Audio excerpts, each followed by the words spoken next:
बघा आता नुकतीच भरती निघाली, सहार एअरपोर्ट अंधेरी ईस्ट मुंबई या ठिकाणी एकूण पद आहेत 4305. या 4305 पदांपैकी एकूण जी पद आहेत, पदाचे प्रकार आहेत ते आहेत 19. पण त्या 19 पैकी जवळपास 16-17 पदामध्ये आपण बसत नाही. म्हणजे 10वी-12वी झालेले मुलं ह्याच्यात बसत नाहीत. त्यांना 10 वर्ष, 12 वर्ष, 16 वर्ष, 20 वर्ष असा अनुभव पाहिजे, त्याच्यामध्ये आपण क्वालिफाय होत नाही. पण एक जागा आहे आपल्या सगळ्यात महत्वाची, ती म्हणजे आहे हँडीमॅन. आणि या हँडीमॅनच्या सगळ्यात जास्त म्हणजे 2200 पोस्ट आहेत, एकूण 2200 पोस्ट आहेत. आणि या गोष्ट लक्षात घ्या, आता या पोस्टसाठी तुमचं क्वालिफिकेशन जे आहे ते कमीत कमी तुम्ही 10th पास पाहिजे. दुसरी गोष्ट महत्वाची आहे, 10th पास असून तुम्ही इंटरव्ह्यूला गेल्याच्या नंतर त्याची महत्वाची गोष्ट अशी, तुम्हाला इंग्लिश जी भाषा आहे ही तुम्हाला इंग्लिश वाचता आली पाहिजे आणि समजली पाहिजे. तुम्ही इंग्लिश बोलणं इतकं अत्यंत महत्वाचं नाही, पण तुम्हाला वाचता येणं आणि समजणं ही गोष्ट महत्वाची आहे. त्याच्यानंतर पुढचा मुद्दा जो आहे तो फीसचा आहे. जी फीस आहे ती ओपन कॅन्डिडेट साठी ती आहे 500 रुपये. आणि ही फीस भरायची नाही, या फीसचा डीडी काढायचा आहे. सहार एअरपोर्टच्या नावाने तुम्हाला बँकेचा डीडी काढायचा आहे 500 रुपयाचा. त्याच्यानंतर जे SC ST हँडिकॅप वगैरे असतील त्यांना फीस वगैरे काय नाही, डीडी वगैरे काय काढायचं नाही, फक्त त्यांना कास्ट सर्टिफिकेट घेऊन जायचंय. ही ओपन आणि ओबीसीला ही 500 रुपयाचा डीडी काढावा लागेल. त्याच्यानंतर पुढची गोष्ट आहे, सगळ्यात महत्वाची गोष्ट अशी आहे की तुम्ही तिथं जात असताना जे तुमचे शैक्षणिक कागदपत्र आहेत, जे डॉक्युमेंट्स आहेत, तुमचे सगळे डॉक्युमेंट्स त्याच्या झेरॉक्स आणि ओरिजिनल,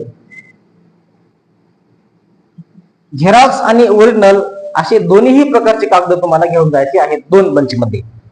त्याच्यानंतर तुमचा हा जो हँडीमॅनची जी पोस्ट आहे, या हँडीमॅनच्या पोस्टची 16/7/2024 ला सकाळी 9 वाजल्यापासून ते 5-5:30 पर्यंत तुमची असा इंटरव्ह्यू होईल.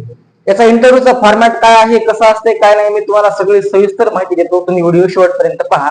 या व्हिडिओला शेवटपर्यंत जो पाहिजे त्याचं सिलेक्शन पक्का आहे, मला तरी असं वाटते, मला इथला अनुभव आहे. आता लक्षात घ्या एक गोष्ट की तुम्हाला आता अंधेरी, जर तुम्ही समजा दादर कडून गेला असाल किंवा CST चर्च गेटून गेला असाल तर दादरकडे जायचंय. दादरच्या पुढं जे स्टेशन आहे आपलं अंधेरी, त्या अंधेरीच्या उजव्या हाताला म्हणजे अंधेरी ईस्टला जायचंय. जर तुम्ही बोरीवलीकडून किंवा विरारकडून येत असाल तर तुम्हाला स्टेशनला उतरल्यावर अंधेरीच्या लेफ्ट साईडला जायचंय. तिथून पुढे एक स्टेशनचा परिसर थोडा पार केला की समोर तुम्हाला सिटी बस स्टॉप मिळेल. त्याच्यावर तुम्हाला सहार एअरपोर्ट साठी जाण्यासाठी बसा उपलब्ध आहेत. कुठल्याही प्रायव्हेट गाडीच्या भानगडीत पडायचं नाही. तसं हे झालं. आता तुम्ही इंटरव्ह्यूला जात असताना तुमची कोणती तुम्ही काळजी घेतली पाहिजे जेणेकरून तुमचं सिलेक्शन पक्क होते, याचं लक्षात घ्या. इंटरव्ह्यूला जात असताना पहिली गोष्ट, ज्या दिवशी तुम्ही इंटरव्ह्यूला जात आहात त्या दिवशी तुमच्या बॅग मध्ये नाश्त्यापुरतं सामान थोडंफार ठेवायचं, कारण तिथे गेल्यावर 5-6 तास 4 तास तुम्हाला मध्ये बसून राहावं लागेल. दुसरी गोष्ट, सगळी कागदपत्र आपले ओके पाहिजे. आता सिलेक्शन प्रोसिजर साठी तुम्हाला मी सांगतो एक सिक्रेट आहे, जे नवीन पोरांना माहिती असणार नाही. सगळ्यात महत्त्वाची गोष्ट, ज्यांनी असा कट वगैरे पाडलेला आहे, हेअरस्टाईल वगैरे अशी विचित्र काय केली आहे, त्यांनी जाऊच नका, तुमचं सिलेक्शन होणार नाही. दुसरी गोष्ट, तुमच्या अंगावर रंगीबेरंगी कपडे म्हणजे ऑड वाटणारे कपडे, ओव्हर वाटणारे कपडे घालता येत नाहीत. तुम्हाला एकदम असा फॉर्मल ड्रेस घालून जायचंय. सगळ्यात महत्वाची गोष्ट आहे तुमची हेअरस्टाईल, तुमचा ड्रेसिंग आणि तुमच्या पायातले शूज. तुम्हाला स्पोर्ट शूज घालता येणार नाहीत. जर स्पोर्ट शूज घातले असाल तर तुम्हाला कुठलंही कारण न देता तुमचं सगळं घरतील इंटरव्ह्यू घेतील, तुमचं ग्राउंड घेतील, पण डायरेक्ट ते आम्ही तो नंतर कळवतो म्हणून बाहेर हाकून देतात. दुसरी गोष्ट आहे, तुम्हाला मग शूज घालायचे कसे? शूज घालायचे तर ऑफिशियल शूज घालायचे. ऑफिशियल म्हणजे जी ऑफिसर लोक शूज घालतात, फॉर्मल शूज, तर तुम्हाला फॉर्मल घालायचा आहे. आणि ड्रेसिंग मध्ये वेळे वाकडे विचित्र वगैरे कपडे घालायचे नाही, रंगीबेरंगी कपडे घालायचे नाही, फॉर्मल कपडा, शक्यतो ब्लॅक पॅन्ट आणि व्हाईट शर्ट घालून जायचं. दुसरी गोष्ट आहे की शर्टिंग करून जाणंच आहे, शर्टिंग करून जायचं. तिथे गेल्यावर शिस्त पाळणं अत्यंत आवश्यक आहे. तिथं कोणी आमदार खासदाराचा काय मंत्र्याचा फोन बिन चालत नाही, तिथं कोणाचा अजिबात वशिला वगैरे चालत नाही, त्या भानगडीत अजिबात आपण पडायचं नाही. सगळं एअरपोर्टवर फिक्स आहे. त्याच्यानंतर तुम्हाला जे सांगायचे आहे, सगळ्याच्या मनात प्रश्न पडला असेल की सर मग आता पेमेंट किती असेल, तर तुमचं पेमेंट जे आहे ते पे स्केल आहे हँडीमॅनसाठी 22,500 रुपये. हे तुर्तास आहे सध्या तरी. त्याच्यानंतर पेमेंट वाढत जाईल, अलग अलग एअरपोर्टवर ठिकाणी पाठवलं जाईल. आता तुम्हाला मी सांगतो की इंटरव्ह्यू कशा प्रकारे घेतात. की कॅबिन मध्ये गेल्याच्या नंतर जे एक मोठा हॉल असतंय त्या हॉलमध्ये बसायचं, तिथं डॉक्युमेंट व्हेरिफिकेशन वगैरे होईल आणि एक एक कॅन्डिडेट इंटरव्ह्यूच्या कॅबिन मध्ये पाठवला जातो. इंटरव्ह्यूच्या कॅन्डिडेट मध्ये जात असताना जे आकडे फोल्ड वगैरे हाताच्या बाहेर तुम्हाला करायचे नाही, की फॉर्मल कपडे घालून जायचं, हे तुम्हाला सगळं माहिती. आता काय करायचंय की फाईल जी असते तुमची ओरिजिनल फाईल सोबत घ्यायची, इंटरव्ह्यूच्या कॅबिन मध्ये जायचं. तिथं दोन प्रकार असतात, ऑप्शन असतात. एक तर तुमचा इंटरव्ह्यू ऑफलाईन होईल, म्हणजे समोरासमोर बसून होईल, किंवा तुमचा इंटरव्ह्यू हा ऑनलाईन होईल, मोठ्या स्क्रीनवरती समोरून एखादा अधिकारी तुम्हाला काही क्वेश्चन विचारेल, तुम्हाला त्याला रिप्लाय करायचं आहे. तो तुम्हाला प्रश्न विचारले, उत्तर किती आलं हे जास्त मॅटर करत नाही. ते तुमचं सिलेक्शन सगळं तुमच्या बॉडीवर, तुमच्या बॉडी लँग्वेजवर, तुमच्या कॉन्फिडन्सवर डिपेंड असते. तुमचा इंटरव्ह्यू आता या ठिकाणी समजा सक्सेसफुल झाला, तुम्हाला म्हणजे इंग्लिश अंडरस्टँडिंग पाहिजे आणि इंग्लिश रिडिंग आलीच पाहिजे, ही अत्यंत आवश्यक गरज आहे. की तुम्हाला कोणी मराठी किंवा हिंदी वगैरे बोलणार नाही, तुम्हाला टोटल इंग्लिश मध्ये बोललं जाईल. घाबरून जायचं नाही. तुम्हाला इंग्लिश जरी नसली येतं तरी सुद्धा तुमचं सिलेक्शन होणार आहे, कारण तुमची बॉडी लँग्वेज काय आहे ते जास्त महत्वाची गोष्ट या ठिकाणी आहे. दुसरी गोष्ट आहे की आता तुम्ही इंटरव्ह्यू देऊन आलात की इंटरव्ह्यू दिल्याच्या नंतर खाली ग्राउंडला तुम्हाला घेऊन गेला जाईल, आणि ग्राउंडवर एक पोझिशन आहे, 10 ते 15 किलोच्या आसपास एका थैलीमध्ये वाळू भरलेली असते, आणि अशी एका रांगेनं 8-10 मुलं ती अशी उभी करतात.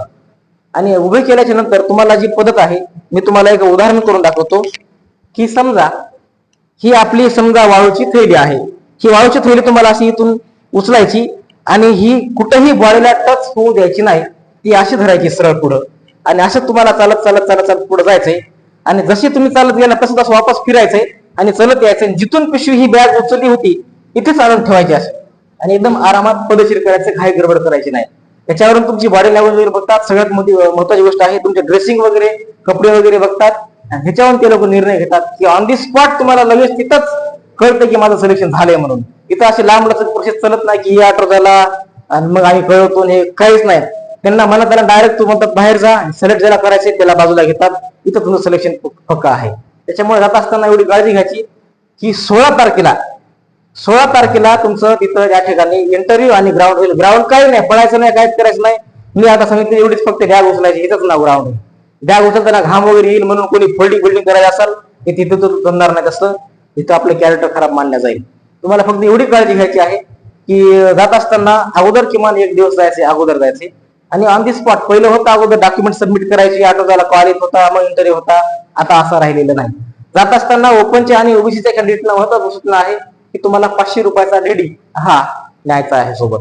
500 रुपयाचा डीडी शक्यतो स्टेट बँक ऑफ इंडियाचा किंवा सुद्धा महाराष्ट्र कुठल्याही नॅशनलाइज बँकेचा डीडी काढून घ्यायचा त्या एअरपोर्टच्या मॅनेजरच्या नावाने, आणि तो डीडी सोबत घेऊन तुम्हाला बाकीचे सगळे जे डॉक्युमेंट्स वगैरे आहेत ते सगळे डॉक्युमेंट्स क्लिअर करून त्या ठिकाणी इंटरव्ह्यूला करेक्ट 9:30 वाजता हजर व्हायचंय. तर खूप घाई गडबड करायची नाही. सोबत सामान घ्यायचं नाश्त्यापुरतं वगैरे. मध्ये गेल्याच्या नंतर मग भूक लागती, आपण नर्वस होऊन जातो आणि मग इंटरव्ह्यू मध्ये काही रिस्पॉन्स देता येत नाही, आणि ते बॅग उचलताना वगैरे पण तकलीफ होऊन जाईल. त्याच्यामुळं नाश्त्याला वगैरे ठेवायचं, मध्ये चान्स असते बसायला, पाणी प्यायला, नाश्त्याला. धन्यवाद.